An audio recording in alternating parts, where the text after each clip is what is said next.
Halo semuanya, selamat berjumpa kembali di dalam channel The Apostle. Saya berharap Anda semua dalam keadaan sehat dan luar biasa, dalam keadaan yang prima, dan selalu tetap berharap kepada Tuhan, mengharapkan yang terbaik daripada Tuhan. Pada video kali ini, saya akan membahas kejadian yang luar biasa yang terjadi di daerah Sudan, bahwa Sudan selama berpuluh-puluh tahun sudah memeluk atau memegang hukum syariah sebagai konstitusi atau undang-undang dasar negaranya. Namun pada sekitar bulan Juli 2020 yang lalu, negara ini mengumumkan tidak lagi menggunakan hukum syariah menjadi konstitusi negaranya. Sebelumnya negara Sudan ini dijajah oleh Inggris. Namun seiring dengan waktu, kolonial Inggris menyerahkan kekuasaannya kepada masyarakat Sudan. Dan pada tahun 1969 terpilihlah seorang bernama Jafar Nimeri untuk berkuasa di Sudan sebagai pemimpin negara Sudan. Dan kemudian dengan proses yang panjang untuk menerapkan hukum apa yang akan diterapkan sebagai sistem hukum di Sudan, dari apakah sistem hukum Inggris dan seterusnya, dengan seiring waktu akhirnya pada tahun 1977 Muslim Brotherhood atau Ikhwanul Muslimin, kalau di Indonesia Muslim Brotherhood ini masuk dalam partai PKS, maka Muslim Brotherhood ini memberi usulan, pasti mereka sudah berkuasa tentunya saat itu, kepada presiden atau pemimpin Jafar Nimeri supaya menerapkan hukum Islam saja sebagai konstitusi negara Sudan. Akhirnya Presiden Jafar Nimeri menerima usulan itu dan dibentuklah tim untuk membuat draft tentang hukum syariah di Sudan.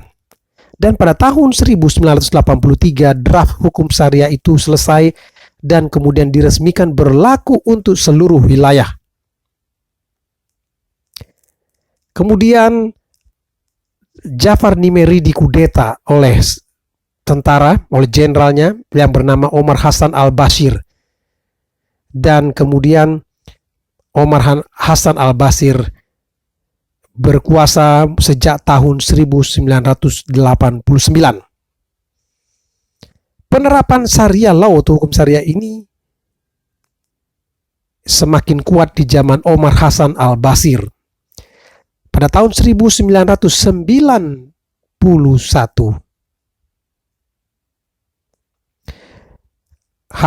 Omar Hassan al-Bashir ini semakin gencar untuk menerapkan hukum syariah di Sudan. Penerapan hukum syariah inilah yang mendorong berdirinya negara Sudan Selatan yang mayoritas Kristen dan agama-agama suku di Sudan. Penerapan hukum syariah inilah yang memicu perang sipil juga di Sudan terus-menerus. Contoh penerapan hukum syariah di Sudan yang membuat akhirnya masyarakat tertindas dan memprotes Presiden Omar Hassan al-Bashir. Yang pertama adalah pelarangan minuman alkohol. Bukan hanya untuk muslim tapi non-muslim. Dan mereka sangat mendapat hukuman yang sangat berat jika kedapatan meminum alkohol. Yang kedua, hukuman mati bagi orang muslim yang murtad atau orang yang keluar dari Islam. Yang ketiga adalah mutilasi ala genital wanita, yaitu klitorisnya. Tujuannya supaya wanita tidak menikmati seksual seperti pria. Yang keempat, wanita-wanita atau ibu yang berpergian dengan anak-anaknya harus selalu seizin orang tua atau pria dalam keluarganya.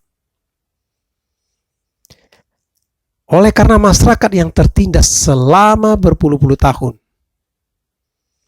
akhirnya terjadilah protes besar-besaran di Sudan yang berlangsung berbulan-bulan lamanya.